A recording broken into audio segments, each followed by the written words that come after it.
Donc Seigneur, enlève de ton cœur cette douleur que tu sens maintenant au niveau de ta gorge. Je demande à cette douleur de quitter maintenant. Peut-être tu as oublié de nous, peut-être tu nous écoutes. Sois guéri maintenant. L'onction de guérison est là aussi ce matin. Je demande à toute douleur dans ton cœur de quitter maintenant. Au nom de Jésus. Sois libre de toute souffrance dans ton cœur. Je demande là où se trouve la douleur de quitter. Au nom de Jésus. Au nom de Jésus. Que sois libre maintenant de cette douleur au niveau de ta gorge. Maintenant, de ton oreille.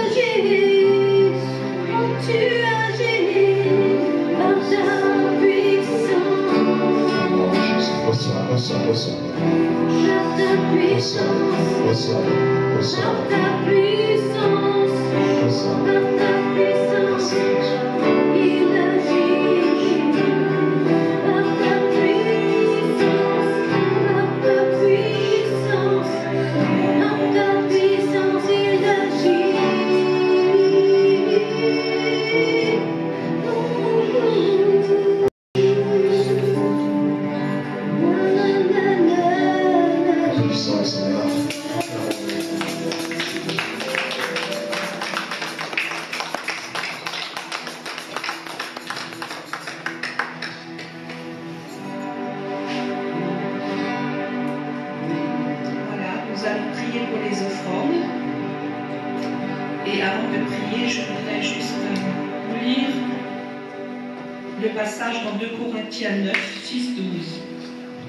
Sachez-le, celui qui sème peu, moissonnera peu. Et celui qui sème abondamment, moissonnera abondamment. Que chacun donne comme il l'a résolu en son cœur, sans tristesse, ni contrainte.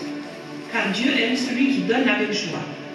Et Dieu peut vous combler de toutes ses grâces, afin que possédant toujours en toutes choses de quoi satisfaire à tous vos besoins, vous ayez encore en abondance pour toute bonne œuvre. Seigneur notre Dieu, tout ce qui est dans les cieux et sur la terre t'appartient. Et c'est ta main, et c'est de ta main que nous avons tout reçu. Grâce te soit rendue pour tous les dons que jour après jour, ta bonté nous accorde. Veuille bénir, Seigneur notre Dieu, pour l'honneur de ton nom et le service de l'Église, cette offrande que nous déposons devant toi, avec toute notre reconnaissance et avec joie, car c'est de ta main que nous tenons cela, alors même que nous t'offrons. Nous t'offrons notre cœur, nous t'offrons notre vie, nous t'offrons aussi ces offrandes, parce que nous t'aimons.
Seigneur, merci pour ta parole que nous allons partager ce matin.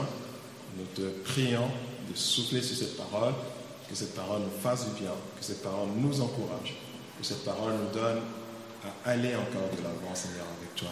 Au nom de Jésus, Amen. Alors, nous allons parler ce matin de marcher selon l'Esprit. Marcher selon l'Esprit, nous allons lire dans Galates chapitre 5. Galates chapitre 5. C'est un sujet sur lequel je vous ai déjà entretenu. Mais quand je priais et je cherchais ce qu'il fallait partager avec vous, donc le Saint-Esprit m'a ramené à l'esprit et je suis persuadé qu'il veut encore qu'on partage sur ce sujet ce matin. Et parce que Dieu nous fera découvrir encore d'autres aspects, d'autres choses concernant notre marche selon l'Esprit. Et je vais essayer de faire un peu une longue lecture. Et comme ça, on fera comme dans le temps, où quand on vient à l'église le dimanche, on appelait quelque chose, et il y a quelque chose qu'on appelait l'école de dimanche. Et à l'école de dimanche, on lisait des versets, des chapitres tout entiers. Et puis après ça, on a l'habitude d'aller voir, d'aller écouter le pasteur. Et c'était quand même un temps où la parole est beaucoup répandue.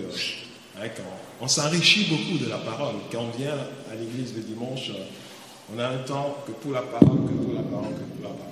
Mais c'est vrai qu'aujourd'hui, nous vivons dans une autre dimension où on donne aussi beaucoup de place pour la louange et l'adoration parce que c'est un temps de rafraîchissement, c'est un temps nouveau que le Seigneur aussi apporte dans notre vie. Donc, nous ne regrettons pas les temps anciens, mais nous nous réjouissons de tout ce que le Seigneur fait dans nos vies aujourd'hui. Alors, mais quand même, on va lire ce long passage et qu'on n'a pas l'habitude de lire pendant un truc de prédication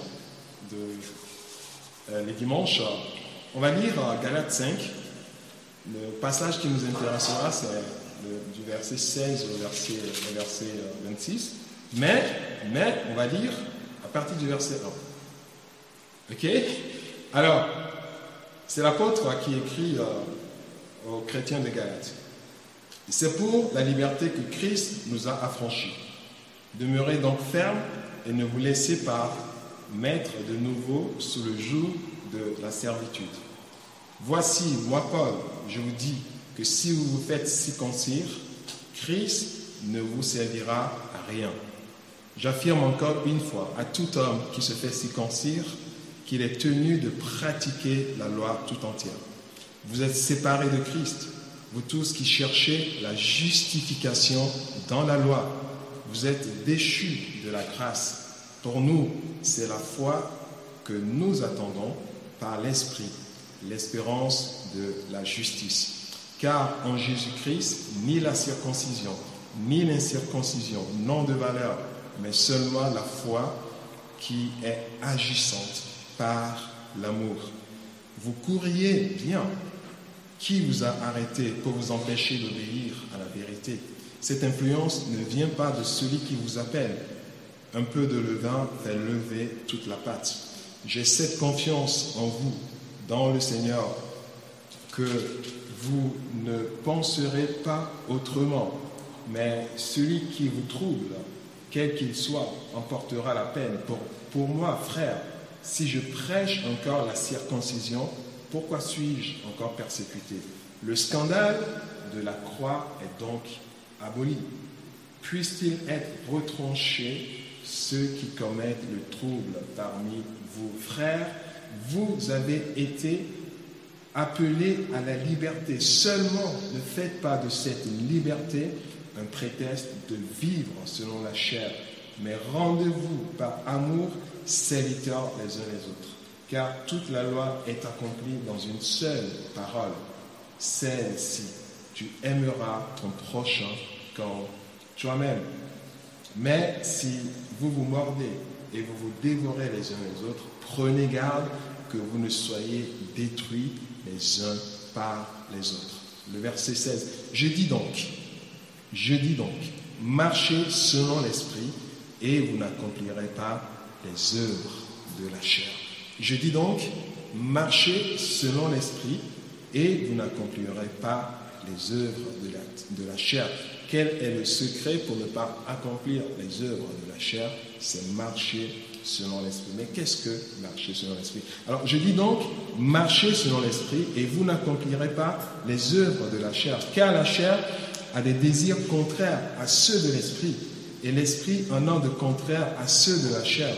Ils sont opposés entre eux, afin que vous ne fassiez point ce que vous voudrez. Si vous êtes conduits par l'esprit, vous n'êtes pas sous la loi. Or, les œuvres de la chair sont évidentes. Ce sont la débauche, l'impureté, le dérèglement, l'idolâtrie, la magie, les rivalités, les querelles, les jalousies, les animosités, les disputes, les divisions, les sectes, l'envie, l'ivrognerie, les excès de table et les choses semblables. Je vous dis d'avance, comme je l'ai déjà dit, que ceux qui commettent de telles choses n'hériteront point le royaume de Dieu. Mais le fruit de l'esprit, c'est l'amour, la joie, la paix, la patience, la bonté, la bienveillance, la foi, la douceur, la maîtrise de soi. La loi n'est pas contre ces choses. Ceux qui sont à Jésus ont crucifié la chair avec ses passions et ses désirs. Si nous vivons par l'esprit, marchons aussi selon l'esprit. Ne cherchons pas une vaine gloire en nous provoquant les uns les autres, en nous portant envie les uns aux autres. Amen.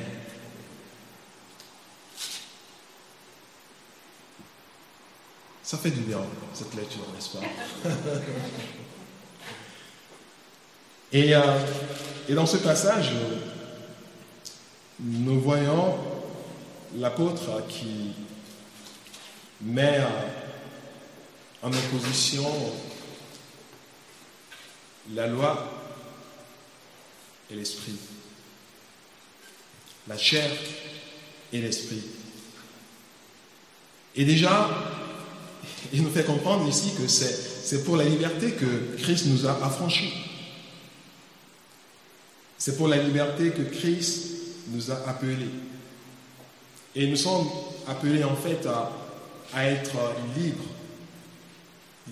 dans notre marche avec Dieu et libres aussi dans notre vie de tous les jours. Nous sommes appelés à ne plus être sous le joug de l'ennemi, de la loi, de la chair. Et ici, ce qui se passait, c'est que les chrétiens de Galate qui ont donné leur vie à Jésus ont à un moment donné commencé à pratiquer la loi. Et il y a des gens qui se sont levés parmi eux pour dire, mais tiens, écoutez, vous devez vous circoncire. Parce que la circoncision, c'est demandé par la loi. Et donc, ils avaient commencé par sortir des enseignements, des doctrines qui se rapportaient à la loi. Et ça causait des troubles parmi eux. Et l'apôtre Paul était obligé de leur expliquer l'importance de leur appel, la portée de leur appel. Et l'apôtre leur a dit, mais écoutez, la loi était là avant. Mais c'est pour parfaire ces lois, c'est pour amener à l'accomplissement de cette loi que Christ a paru. Et que maintenant, vous avez découvert celui qui vous amène dans l'accomplissement de la loi.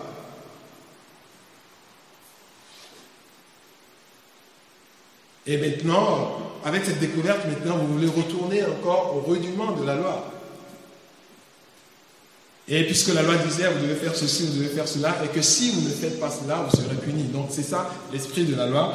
Et il leur dit ici, si vous commencez à obéir à la loi, à sortir juste un seul précepte de la loi concernant la circoncision, vous êtes tenu d'obéir à toute la loi.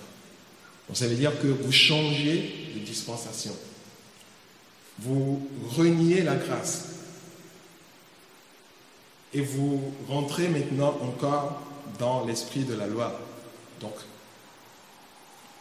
et automatiquement, vous vous séparez de Christ. Je pense que, juste une parenthèse, ces choses nous rappellent aussi beaucoup de choses qui peuvent se pratiquer aujourd'hui, où beaucoup de personnes pensent que c'est en se rapprochant de certaines choses qui se faisaient dans la loi qu'on serait les bons chrétiens. Et que tout le monde cherche à avoir cela. Et aujourd'hui, c'est juste une parenthèse, c'est dommage de le dire que certains chrétiens même cherchent à se judaïser. Et ils pensent que c'est en se judaïsant, en faisant exactement les pratiques juives, qui seront vraiment de vrais chrétiens.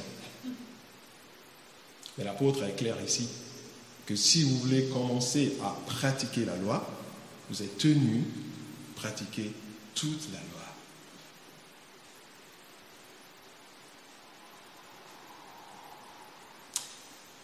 Encore dans la parenthèse, parce que je réfléchissais cette semaine, et je disais, mais les chrétiens aujourd'hui, qu'est-ce qu'ils apportent réellement au peuple juif? Et c'est vrai que aujourd'hui, l'Église est appelée à aimer, à bénir. Mais la plupart du temps, dans tout ce qui se passe, je ne vois pas, je n'entends pas l'Église qui se dit que nous allons évangéliser ce peuple. Mais l'Église cherche plutôt à rentrer dans les pratiques. Et je ne vois pas l'Église qui dit aujourd'hui, tiens, on va cibler le peuple juif, par exemple en France, et leur parler de Christ. Je n'entends pas vraiment cela. Mais j'entends plus bénir, bénir, bénir ce qui est juste. Mais nous oublions que Christ aussi est venu pour leur salut. Et que nous devons aussi jouer ce rôle. Parce que Christ reviendra aussi pour eux. Donc, nous ne devons pas simplement les aimer et croire que cet amour, c'est de nous judaïser. Mais nous devons savoir que cet amour, c'est de bénir et de les amener à la connaissance de Christ. Et ça, nous aurons joué notre rôle de l'Église. Parenthèse fermée. Mais ici, nous voyons, parce que quand je lisais ce passage, moi j'avais déjà réfléchi, j'avais déjà pensé un peu à cela cette semaine. Et puis quand le Seigneur m'a donné à lire ce passage, à partager avec vous, cela m'est revenu encore. Et je me dis, mais tiens, ça c'est quelque chose que j'ai plus lu, ça fait longtemps, et qui a besoin qu'on s'arrête sur ça. Alors maintenant, le message que l'apôtre veut amener ici, c'est d'opposer l'œuvre de l'esprit à l'œuvre de la chair. Et dans ce passage, il nous dit que pour pouvoir surmonter, ne pas marcher dans les œuvres de la chair, nous avons besoin de marcher selon l'esprit. Pourquoi nous devons marcher selon l'esprit? Parce que marcher selon l'esprit nous amène à voir l'œuvre de la puissance de l'esprit en nous. Et c'est là où nous allons parler un peu de cette œuvre de l'esprit qui se manifeste dans nos vies et que c'est simplement le Saint-Esprit qui peut amener ces choses dans notre vie. Et quand nous parlons de marcher selon l'esprit, le terme qui est utilisé, ici signifie un rapport avec la vie. Donc, dans ce passage, dans le verset 18, nous lisons que si vous êtes conduit par l'esprit, vous n'êtes plus sous la loi. Et dans le verset 16, nous lisons « Marchez selon l'esprit et vous n'accomplirez pas les œuvres de la chair. » Donc ici, les œuvres de la chair sont opposées à l'œuvre de l'esprit, car la chair a des désirs contraires à ceux de l'esprit, et l'esprit en a de contraires à ceux de la chair. Ils sont opposés entre eux, afin que vous ne fassiez point ce que vous voudrez. Alors pourquoi c'est important de marcher selon l'esprit? Pourquoi c'est important de donner la place au Saint-Esprit dans notre vie? Dans le verset 25, nous lisons aussi ceci. Si nous vivons par l'Esprit, marchons aussi par l'Esprit. Si nous vivons par l'Esprit, marchons aussi par l'Esprit. Et le terme marcher ici est à peu près un synonyme aussi de vivre. Ça fait cette allusion de notre conduite, de notre vie, de régler notre vie, la manière dont nous menons notre vie. Marcher. Donc ce n'est pas, en fait, marcher, ce n'est pas être accompagné, où on peut dire que si je marche avec quelqu'un, où on a souvent l'habitude de dire que je marche avec Dieu, et quand on utilise ce terme « marcher avec Dieu », qu'est-ce que cela signifie en fait? Cela veut dire que je règle ma vie selon Dieu. Cela signifie que je me conduis selon la parole de Dieu. Je marche avec Dieu. Et cette marche avec Dieu ne peut être possible, ne peut se réaliser dans notre liberté que si nous dépendons du Saint-Esprit. Parce que quand nous dépendons de la loi, de la chair, il y a les œuvres de la loi et de la chair qui se manifestent en nous. Nous n'arriverons pas à marcher avec Dieu. Puisque même ceux qui ont vécu sous la loi, ils ne sont pas parvenus à le faire. Et la Bible nous dit que la loi a été donnée pour que le péché soit révélé. Et quand on reçoit la loi, et là on est dans l'impossibilité de faire ce que Dieu nous demande de faire, donc là, nos péchés, nos iniquités, nos œuvres de dépravation se révèlent. Et nous sommes découverts. Et Dieu nous dit, vous voyez, vous êtes incapables de pratiquer le bien. Alors que la grâce d'Esprit de Dieu est venue maintenant pour nous rendre capables de pratiquer cela. Où nous n'avons plus besoin d'aller faire des sacrifices, peut-être tous les ans, ou tous les semestres, ou tous les mois, pour nos péchés. Mais que Christ a fait une fois pour tous ce sacrifice pour nous. L'apôtre Paul a raison quand il a dit, c'est pour la liberté que Christ nous a affranchis. C'est vraiment pour la liberté. Mais nous ne pouvons pas vivre dans cette liberté si nous ne marchons pas selon l'Esprit. Alors pourquoi? Quelles sont les œuvres du Saint-Esprit dans notre vie? Quelles sont les œuvres du Saint-Esprit dans notre vie? Le Saint-Esprit nous régénère. Dans Tite 3, le verset 5, lisons, nous voyons cela que au travers de l'œuvre du Saint-Esprit en nous, il y a cette régénération, cette transformation de notre vie. Et dans Tite 3, le verset 4, mais lorsque la bonté de Dieu, notre Sauveur, et son amour pour les hommes ont été manifestés, il nous a sauvés, non à cause des œuvres de justice que nous aurions faites, mais selon sa miséricorde, par le bain de la régénération et le renouvellement du Saint-Esprit. Donc, le Saint-Esprit nous régénère et nous renouvelle. Et cette régénération se passe, c'est comme une réparation. Donc, c'est comme nous ne fonctionnions pas bien avant. Et là, il vient, il nous répare, il nous régénère, il nous redonne une autre nature. Et c'est l'œuvre du Saint-Esprit. C'est l'œuvre de la puissance du Saint-Esprit en nous. Nous sommes régénérés par le Saint-Esprit. Le Saint-Esprit nous libère du péché, des liens et des jougs. Et si nous lisons dans Romains, nous verrons cela que c'est l'œuvre du Saint-Esprit pour nous libérer de toutes ces choses.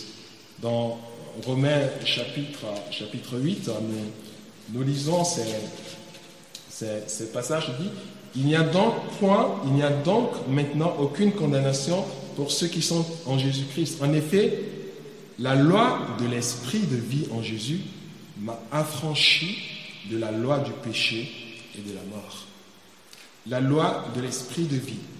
Donc la loi de l'esprit et la loi du péché,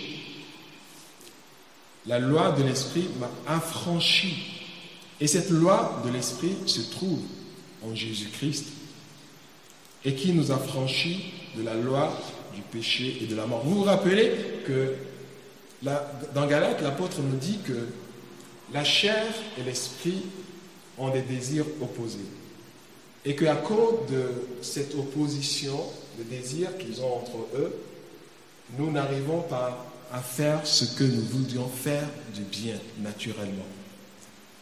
Parce que dis-moi, un homme ou une femme normale, pensez-vous qu'elle a tout le temps, ou il a tout le temps envie de faire du mal? Non, il veut aussi faire du bien, parce qu'il sait qu'en faisant du bien, cela lui procurera de la joie. Cela lui procurera de la paix. Mais à un moment donné, en voulant faire le bien, il n'arrive pas.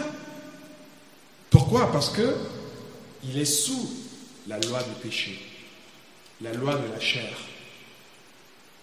Mais Christ est venu pour nous affranchir de la loi du péché, de la loi de la chair, par la loi de l'esprit de vie qui est en Christ. Donc c'est pourquoi l'importance de l'esprit de Dieu dans notre vie est très, très, très, très nécessaire.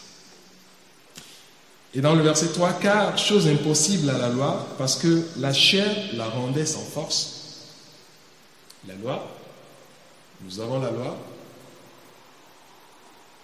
La chair rendait cette loi sans force.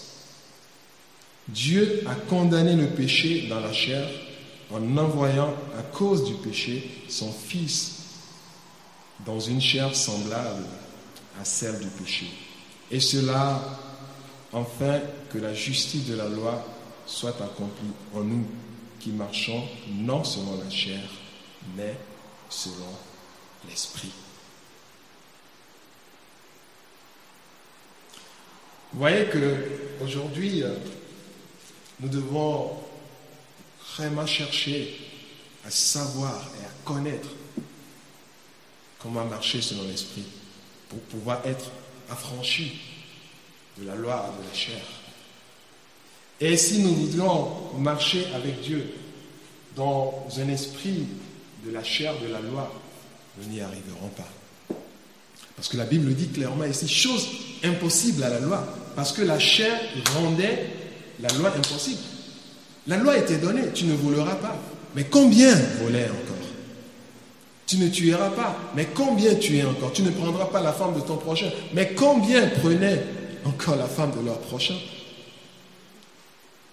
Tu adoreras un seul Dieu. Mais combien adoraient plusieurs dieux encore? Parce que la loi est là, mais la loi rendait impuissant au travers, la chair rendait impuissant l'accomplissement de la loi. La chair nous rendait impuissants. Alors que l'Esprit de Dieu est venu pour détruire en nous les œuvres de la chair. Pour permettre à ce que la chair ne nous tienne plus assujettis. Pour nous affranchir des œuvres de la chair. Parce que même en tant que chrétiens, nous vivons toujours dans la chair, n'est-ce pas? La chair est là. La chair est là. Mais la différence avec Dieu, c'est que Dieu, l'Esprit de Dieu, la différence avec Christ, c'est que l'Esprit de Dieu nous affranchit du pouvoir de la chair. C'est-à-dire que la chair est là, mais elle n'aura plus de pouvoir sur nous. Alors qu'avant, avec la loi, avec l'esprit de la loi, la chair est là et continuait toujours à avoir le pouvoir sur eux. Et c'est pourquoi ils avaient toujours besoin d'aller faire des sacrifices. Et la Bible nous dit que Christ a fait ce sacrifice une fois pour toutes. Je voudrais que nous saisissions la profondeur de ce que l'apôtre dit ici.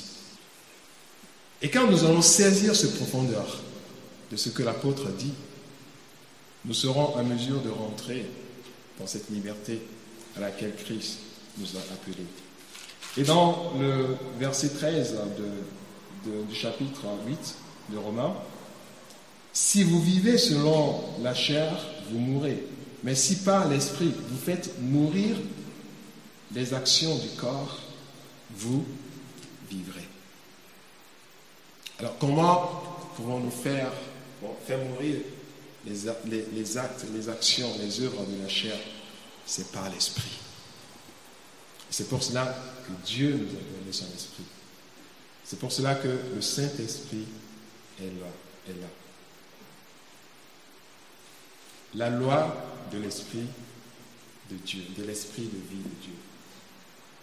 En effet, la loi de l'Esprit de vie en Jésus-Christ m'a affranchi de la loi du péché et de la mort. C'est le Saint-Esprit qui me libère. C'est le Saint-Esprit qui peut libérer toute personne de la drogue, de l'alcool, des liens ténébreux, des liens occultes, des liens sexuels, de toutes sortes de liens impurs, de toutes sortes de vices. C'est le Saint-Esprit qui nous libère de cela. Et quand nous commençons à marcher selon l'Esprit. Dans 2 Corinthiens 3, le verset 17, 2 Corinthiens 3, le verset 17, « Or, le Seigneur, c'est l'Esprit. Et là où est l'Esprit du Seigneur, là est la liberté. » Or, le Seigneur, c'est l'Esprit. Et là où est l'Esprit du Seigneur, là est la liberté. La Bible nous dit que pour rentrer dans cette liberté dont nous avons besoin, nous devons marcher selon l'Esprit. Ici, on apprend que le Seigneur, c'est l'Esprit. Et là où est l'Esprit du Seigneur, l'apôtre le répète encore, là est la liberté.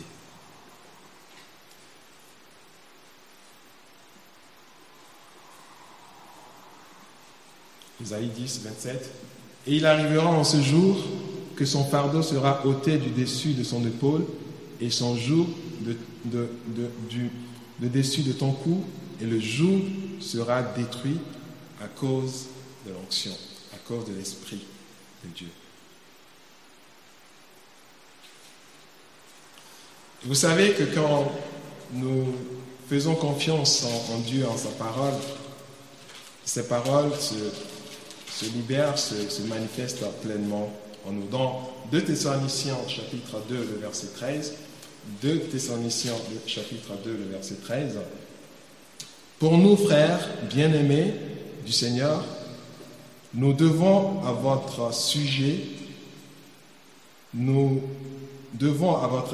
rendre continuellement grâce à Dieu, parce que Dieu vous a choisi dès le commencement pour le salut, par la sacrification de l'Esprit et par la foi en ça, par la sanctification de l'Esprit et par la foi en la vérité. » Donc, c'est le Saint-Esprit qui nous sanctifie aussi.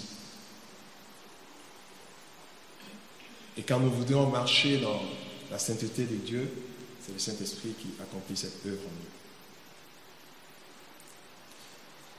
en nous. Dans 2 Corinthiens 13, verset 18, et nous lisons aussi quelque chose de très intéressant là-bas. Je vous fais lire rapidement ces passages pour que vous voyez tout ce que la Bible a dit autour de l'Esprit, autour de l'œuvre de l'Esprit en nous. Dans 2 Corinthiens 3, le verset 18, nous avons dit tout à l'heure le verset 17, et le verset 18, nous lisons « Nous tous, dont le visage découvert reflète la gloire du Seigneur, nous sommes transformés en la même image de gloire en gloire par l'Esprit du Seigneur. »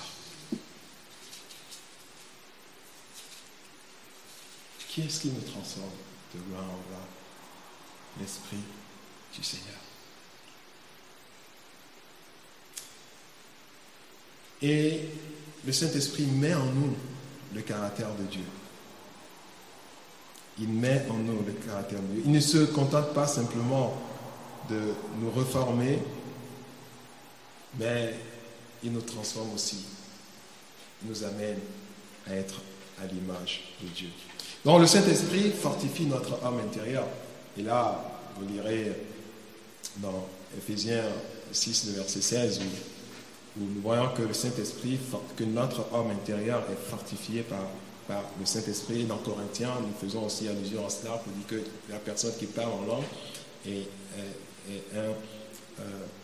fortifiée intérieurement. Donc le Saint-Esprit fortifie notre âme intérieure. Et c'est très important que nous donnons une place importante au Saint-Esprit dans notre vie. Donc, Éphésiens 3, 16, afin qu'il nous donne, selon la richesse de sa gloire, d'être puissamment fortifiés par son Esprit dans l'homme intérieur. Le Saint-Esprit nous apporte l'espoir, l'espérance. Romains 15, 13, et dans Galates 5, 5, qu'on a lu tout à l'heure. Et espérer, c'est attendre avec confiance.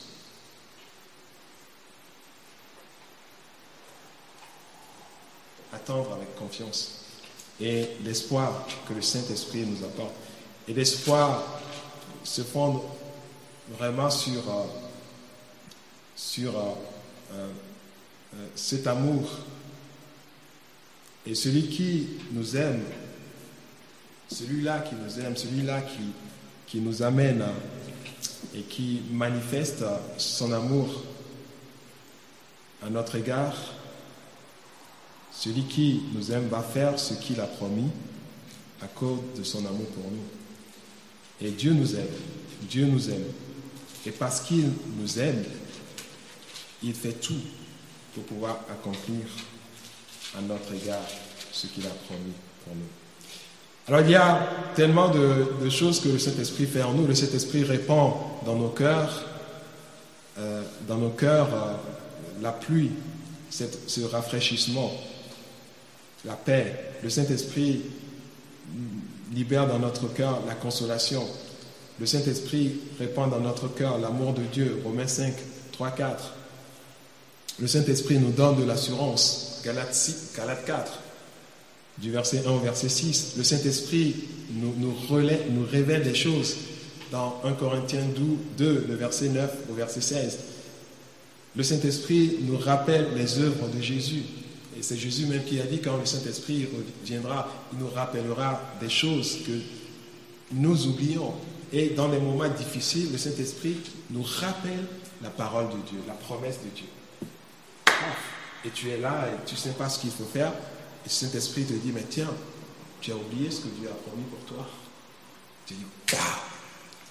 Et tu te lèves et tu continues par persévérer, par combattre. C'est l'œuvre du Saint-Esprit en nous. Le Saint-Esprit nous enseigne la vérité. 1 Jean 4, le verset 6. Le Saint-Esprit nous dirige vers les choses spirituelles.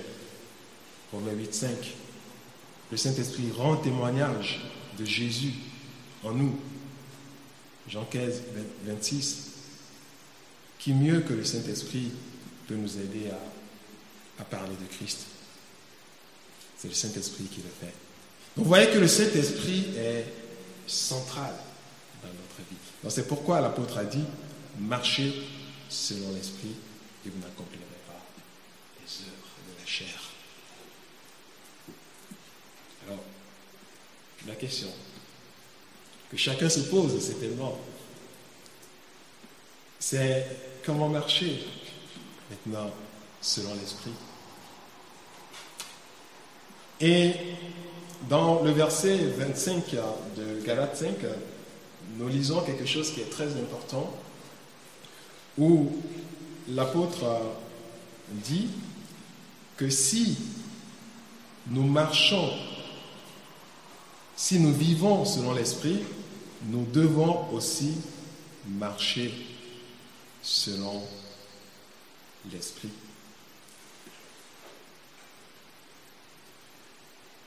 Et donc cela veut dire que cela interpelle un peu notre volonté, interpelle notre personnalité,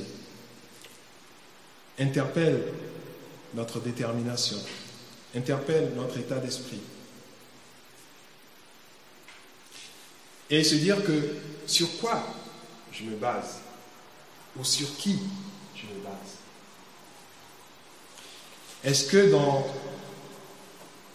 mon fonctionnement, dans ma marche de la vie chrétienne, est-ce que je compte sur mes propres capacités,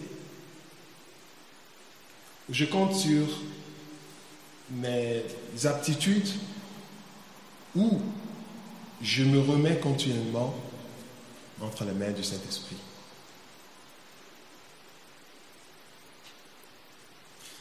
Donc c'est ça. Et ces deux actes, il n'y a pas tellement de frontières entre les deux actes, parce que facilement on peut compter sur nos forces. Et quand la Bible dit de ne pas voler, parce que je sais que je peux me contrôler, donc je me dis, tiens, je ne vais pas voler, n'est-ce pas? Et là, je sais que je suis capable de ne pas voler. Et puis en plus, je dis, mais pourquoi j'ai besoin de voler? Parce que j'ai tout ce qu'il faut. Alors là,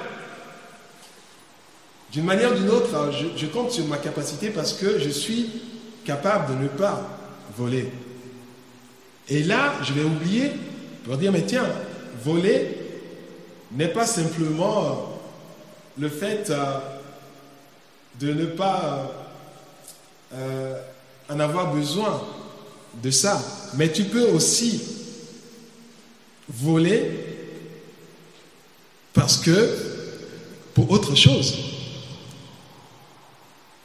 Peut-être parce que tu peux voler, et le synonyme de voler, c'est de tricher aussi. Tu peux tricher pour obtenir quelque chose, ou bien pour aller dans quelque chose dans lequel tu ne peux pas être d'une manière normale. Donc, la frontière, c'est que quand tu dis que tu n'as besoin de rien, quand on te dit de ne pas voler, tu dis, ah mais tiens, oui, d'accord, donc ça, voilà, je compte sur moi, je sais que je ne peux pas voler parce que je n'ai pas besoin de ça. Et ceux qui volent, c'est ceux qui en ont besoin. Maintenant, je me confie plutôt sur moi. Au lieu de dire, Seigneur, aide-moi à ne pas voler, et je me confie sur moi, et puis maintenant, il arrive un moment où tu as besoin de tricher pour pouvoir t'en sortir. Et là, d'un seul coup, tu te rends prisonnier, tu dis, mais tiens, là, je ne peux pas. J'ai besoin de tricher, sinon j'aurai des problèmes. Pourquoi? Parce que tu as toujours l'habitude de fonctionner dans ce domaine-là, dans la chair, selon ta propre capacité. Tu n'as pas appris à dépendre sur Dieu, à dépendre sur le Saint-Esprit. Et quand le moment arrive, dont tu es incapable de le faire, pourquoi? Parce que tu comptais plus sur ta force. Alors, marcher selon l'Esprit, c'est d'apprendre à nous dépendre de l'Esprit. C'est d'apprendre à dire, à mettre le Saint-Esprit au centre de notre vie. C'est d'apprendre à dire au Saint-Esprit, j'ai besoin de toi dans tout ce que je fais. C'est d'apprendre à parler, à communiquer avec le Saint-Esprit pour dire, mais tiens, Saint-Esprit, je sais que ces choses, naturellement, j'ai la capacité, mais je sais que si tu ne viens pas m'aider, je ne saurais pas vraiment le faire selon ta volonté, selon la volonté de Christ. Le Saint-Esprit a été donné pourquoi? Pour que nous ne marchions pas selon la chair, mais selon la volonté de Dieu. Et quand nous apprenons à nous dépendre du Saint-Esprit, nous trouverons cette facilité de pratiquer la parole de Dieu, parce que le Saint-Esprit nous donnera la force qu'il faut pour pouvoir le faire.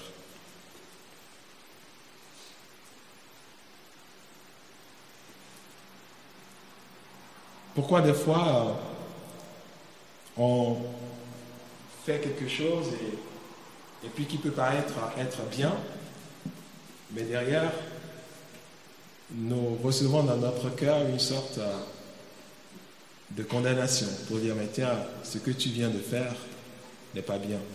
Alors que pour toi, c'est bien. Tu vois tellement que ça, c'est ce qu'il fallait faire.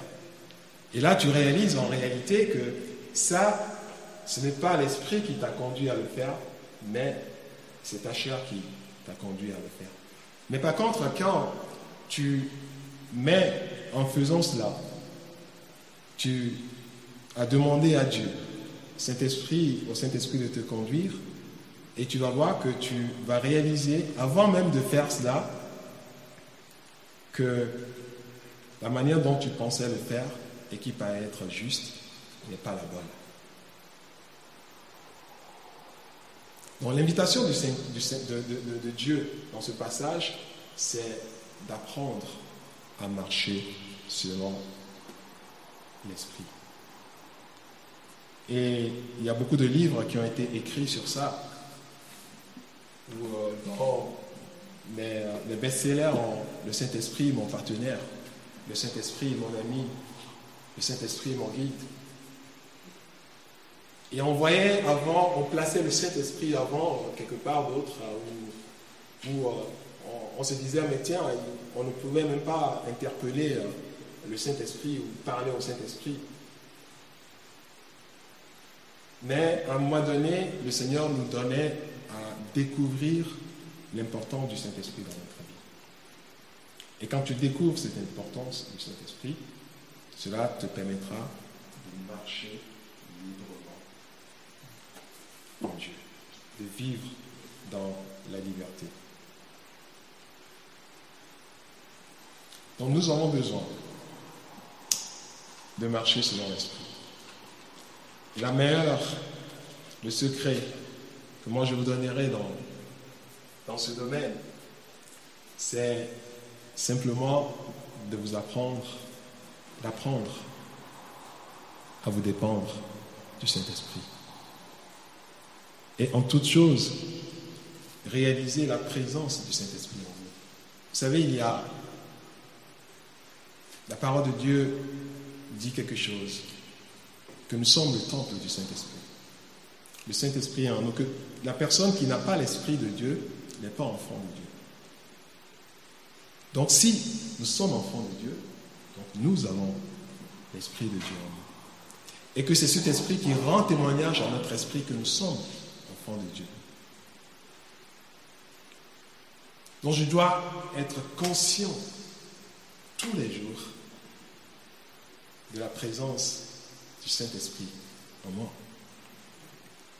Je n'ai même pas besoin de dire à Dieu, remplis-moi de ta présence. Non, souvent on fait des prières qui ne sont pas de vraies prières, mais comme je l'ai dit tout à l'heure, le Saint-Esprit, Dieu comprend cela. Mais parce que la présence de Dieu, le Saint-Esprit est en nous. Parce que quand on prie, quand on dit Dieu, remplis-moi de ta présence, qu'est-ce que cela veut dire? Cela veut dire que je crois que la présence de Dieu n'est pas en moi. Je crois que la présence de Dieu peut être un moment en moi et un autre moment pas en moi. C'est les deux réponses qu'on peut donner à cela. Ce qui veut dire que j'ai un doute quelque part, que le Saint-Esprit est en moi. Donc ce qui fait que cela impacte ma liberté. Cela m'amène à ne pas avoir la capacité qu'il me faut souvent pour remporter certaines victoires, pour vivre au-delà de certaines œuvres de la chair. Parce que c'est au travers de l'Esprit de Dieu en nous que nous vivons, que nous pouvons vivre au-delà des œuvres de la chair. Mais quand je réalise et que je suis persuadé, j'ai cette assurance que le Saint-Esprit est en moi, les choses changent. Et que même quand je suis devant une certaine difficulté et que je n'y ai même pas pensé, c'est une surprise, c'est quelque chose qui vient soudainement d'arriver comme ça, je vais faire appel au Saint-Esprit. Saint-Esprit, qu'est-ce que je dois faire? Parce que tu sais que le Saint-Esprit est en toi. Tu ne vas pas commencer à dire, oh Saint-Esprit viens, oh Saint-Esprit viens. Non, Saint-Esprit, qu'est-ce que je dois faire? Parce que tu es conscience de la présence du Saint-Esprit en toi.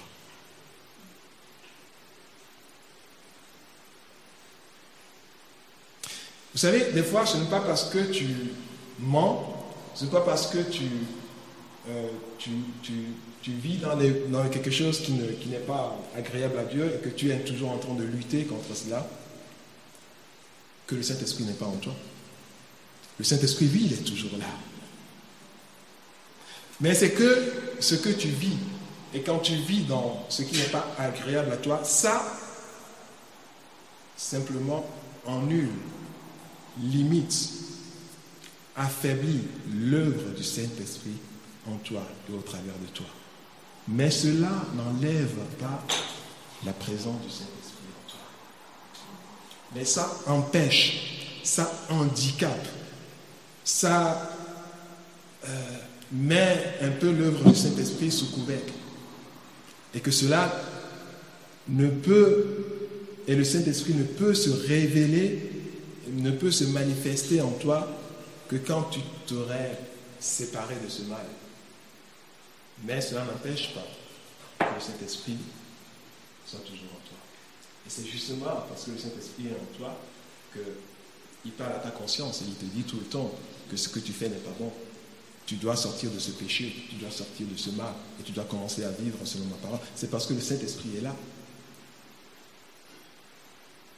Et c'est souvent ce que nous confondons, la présence du Saint-Esprit en nous et la manifestation du Saint-Esprit en nous. Tu peux demander, Dieu, je vais laisser la place à ton esprit pour que ton esprit se manifeste en moi. Ça, c'est une prière de foi. Et c'est une prière qui est selon Dieu. Et puisque la Bible dit que si nous prions, si nous demandons quelque chose selon sa volonté, il le fait. Et quand nous prions selon sa volonté, il dit, Dieu, je veux vraiment laisser la place au Saint-Esprit et que le Saint-Esprit se manifeste en moi. Et là, Dieu vient et le Saint-Esprit se manifeste en nous. Et par contre, quand tu pries que le Saint-Esprit vient en moi, me remplisse, Dieu dit, mon esprit est déjà là. Qu'est-ce que tu veux? Donc, nous devons être conscients de la présence du Saint-Esprit en nous. Es-tu chrétien? As-tu donné ta vie à Christ? Le Saint-Esprit habite en toi. Et la seule chose que toi tu peux faire, c'est soit de permettre à ce Saint-Esprit qui est en toi de se manifester, de t'aider, de t'amener à vivre, non pas selon la chair, mais selon les œuvres de l'Esprit, ou bien de museler ce Saint-Esprit qui est en toi et de ne pas lui permettre d'accomplir ses œuvres. Et il serait là, sans activité. Et c'est là où tu peux être un chrétien pas libre. Un chrétien qui vit encore sur le joug de l'ennemi, sur le joug des œuvres de la chair. Alors que le Saint-Esprit est en toi, Dieu te donne, au travers de son Esprit qui est en toi, la capacité de vivre au-dessus des œuvres de la chair. Si nous vivons par l'Esprit, nous marchons aussi selon l'Esprit, car les œuvres de la chair sont contraires aux œuvres de l'Esprit.